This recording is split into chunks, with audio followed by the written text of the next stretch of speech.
네, 중국 위안화가 세계 기축통화 대열에 합류했습니다. 달러와 유로, 엔화, 파운드화에 이어서 5번째 기축통화인데요. 우리 경제에는 어떤 영향이 있을까요? 박성호 YTN 경제전문기자 그리고 김방희 생활경제연구소장과 함께 자세한 얘기 나눠보겠습니다. 어서 오십시오. 네, 안녕하십니까? 네. 자, 중국 위안화가 세계 기축통화 반열에 올랐습니다. 국제준비자산이라고 하는데요. 이게 어떤 내용인가요? 말이 복잡하죠? 네. 우선 SDR이라고 하는 것은 뭐냐면 지금 5개 국가가 중국에 이제 내년 10월이면 들어가잖아요. 네. 들어갔다고 칩시다. 그러면 지금 말씀하신 그 통화가 몇 개 있죠. 달러도 있고 파운드도 있고 위안화도 네. 거기 들어가잖아요. SDR은 근데 눈에 보이지 않습니다. 시중에 돌아다니는 돈도 아닙니다. 네. 가상의 화폐입니다. 다만 중국의 경우에 무슨 외환 위기나 뭐가 돈이 많이 필요하다, 외화가 필요하다. 네. 그럴 경우에는 지금 5개, 나머지 4개 국가 있죠? 어디라고 달러를 달라고 그럴 수도 있고요. 유로화를 달라고 그럴 수도 있고요. 엔화를 달라고 그럴 수도 있고요. 어쨌든 5개 국가 안에서는 그 돈을 자유롭게 자기 지분만큼 꺼내 쓸 수 있는 권리를 뜻하는 겁니다. 네. 그러니까 국제통화기금은 구제금융으로 유명한 기관이잖아요. 그러니까 은행이라고 볼 수 있죠. 대신 나라의 은행이죠. 나라들의. 네. 그러니까 나라들과 IMF 간에 거래되는 가상화폐라고 생각하시면 되겠습니다. 네. 예전엔 뭐 달러만 있으면 이게 괜찮았는데 달러라는 게 이제 워낙 많이 공급되다 보니까 1970년대 들어서 달러의 신뢰성이 많이 줄었거든요. 네. 이런 걸 이제 경제학에서는 트위핀의 딜레마라고 그러는데 기축통화가 되고 나면 많이 풀리면 그 통화의 신뢰도가 떨어지는 겁니다. 달러는 네. 그랬죠. 그러다 보니까 달러 하나만 갖고는 안 되겠다 그러면서 세계 주요 국가의 돈을 바구니처럼 담아뒀다가 필요할 때 쓰자 그런 얘기입니다. 이게 SDR이고 네. 70년에 시작됐고 이번에 중국이 5번째로 포함이 된 겁니다. 그러면 일반인들이 뭐 환전을 해가지고 일반적으로 쓸 수 있는 그런 개념은 그런 건 아닌 아니죠. 거죠? 그렇습니다. 네. 가상화폐입니다. 네. 네, 알겠습니다.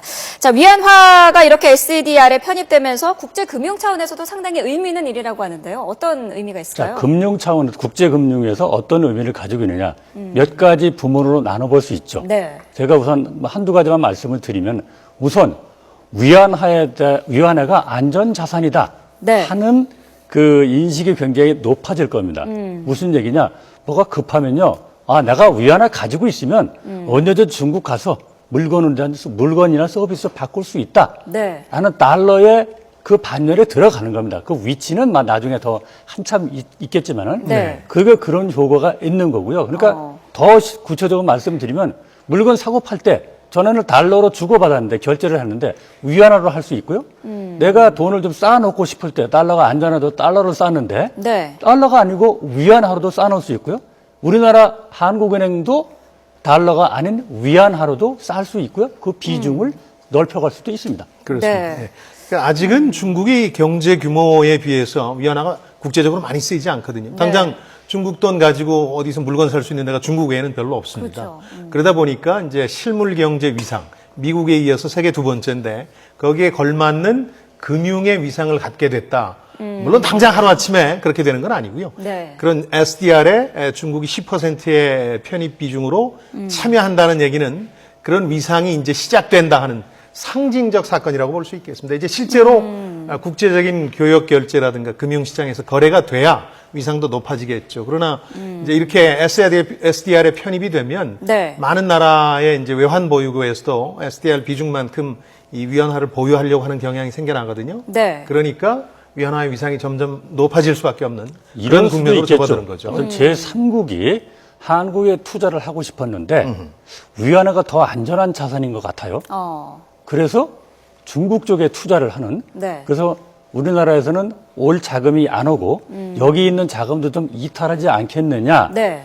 라는 것이 이론적으로 가능하고요. 당장은 아니겠지만 앞으로는 그럴 가능성도 배제할 수 없다라는 게 우리나라의 금융 쪽에 미치는 대표적인 영향이라고 볼 수 있습니다. 네. 중국은 사실 이제껏 그 금융 약소국이라는 굴욕적인 그런 타이틀을 갖고 있었는데 이번에 그거를 좀 벗었다고 볼 수가 있을까요? 그렇습니다. 이제 물론 선언한다고 바로 그렇게 되는 건 아니고요. 네. 이제 금융 입장에서 중국은 이제 굴기라는 표현을 많이 씁니다. 산봉우리처럼 이제 툭 솟아오른다 그런 얘기인데 금융도 좀 그렇게 하고 싶어한 욕구가 그동안 계속해서 있었죠. 그런데 SDR 편입을 통해서 5번째 나라로 편입됐지만 편입 비중만 보면 3번째거든요. 네. 그러니까 그런 위상을 찾아가고 있다 이렇게 볼 수 있는데요. 중국 입장에서 상당히 그 몇 가지 더 추가적인 요인이 좀 있습니다. 하나는 네.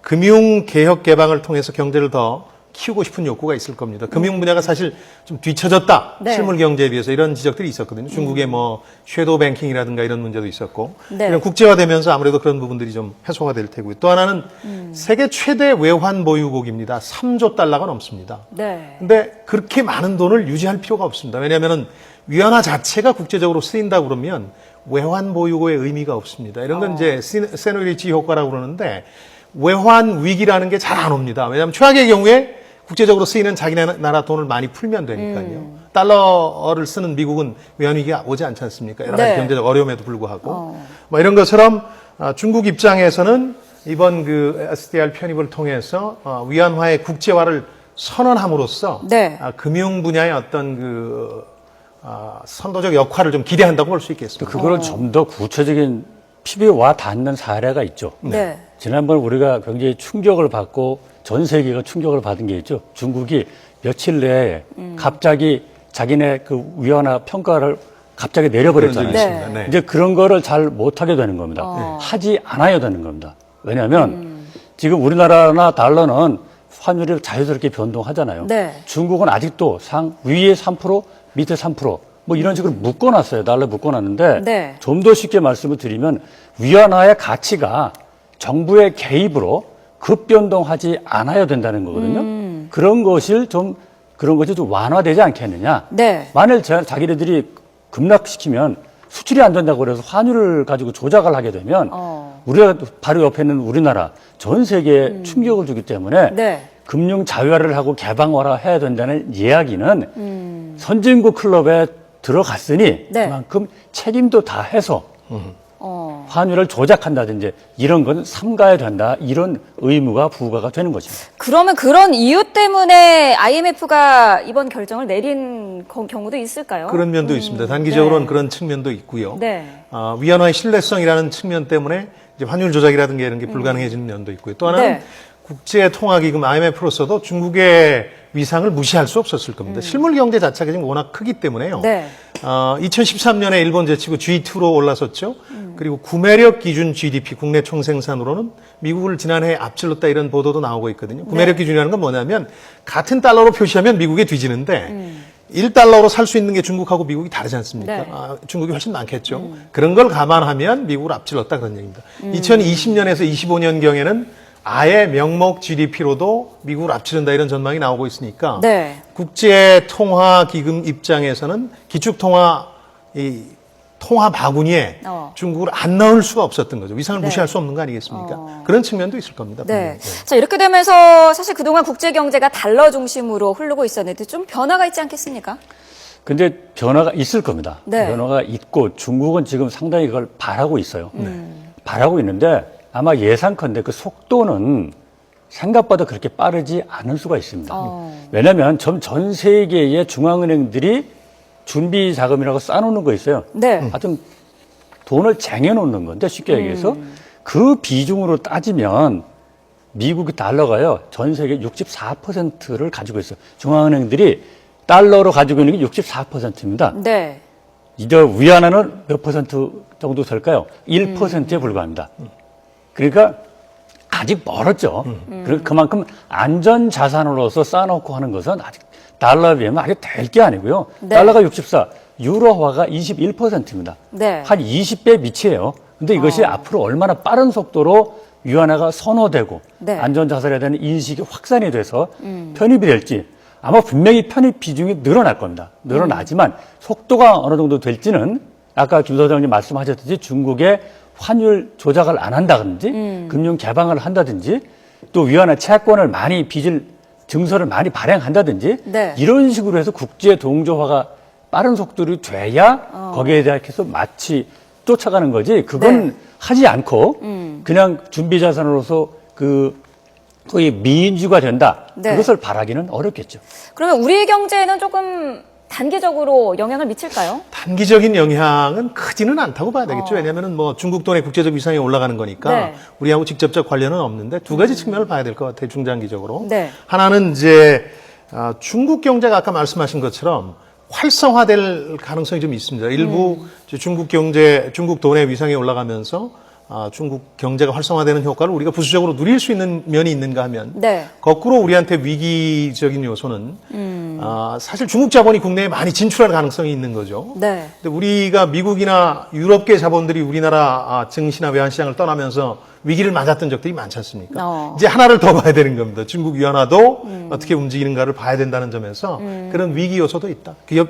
기회 요소도 있고 위기 요소도 네. 있다. 이렇게 보시면 되겠습니다. 네. 자, 우리 정부는 지금 세계 최초로 위안화 국채를 발행하기로 결정을 했는데 이거는 어떤 의미가 있을까요?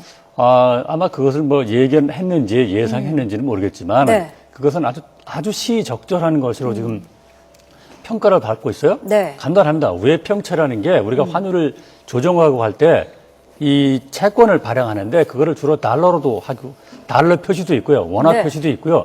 근데 위안화 표시로 발행을 하는 거거든요. 그 위안화의 가치가 그만큼 높아지고 관심이 많이 대상이 되니까 네. 우리가 어차피 중국은 우리나라의 제1 수출국이잖아요. 그럼 우리가 서로 수출입할 때요, 달러가 아닌 위안화만 주고받아도 달러를 통해서 오는 그 돈만 줄여도 상당합니다. 네. 그런 것도 있고요. 일단 투자 가치에서 볼 때 위안화를 통해서 가면 우리나라와 중국이 교류가 더 활성화되고 그 통화를 바꾸는 효과도 있으니까 상당히 가치가 있는데 우리가 중국에서 외국 정부가 발행하기로는 처음이죠. 네. 아마 지금 외평채 한도가 우리나라 또 따지면 7,200억 원 정도 남아 있거든요.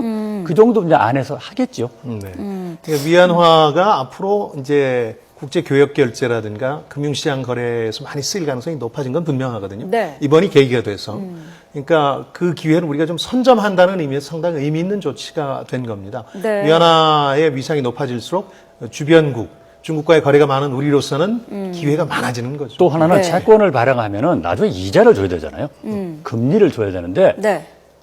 한국 정부가 처음 했으니까 금리를 어느 정도로 가느냐 우리가 그것을 상당히 기준을 정한다고 할까요? 네. 그런 이점이 있습니다. 그걸 잘 정해놔야 우리가 채권을 발행할 때 참 낮은 금리로 우리 하면 좋은 거니까 네. 그렇게 해서 되는 효과도 분명히 있죠. 네, 알겠습니다. 자, 중국의 위안화 기축통화 평화가 글로벌 글로벌 경제 그리고 우리 경제에 미치는 영향 자세히 분석을 해봤습니다. 두 분 말씀 감사합니다. 네, 안녕히 계십시오. 네.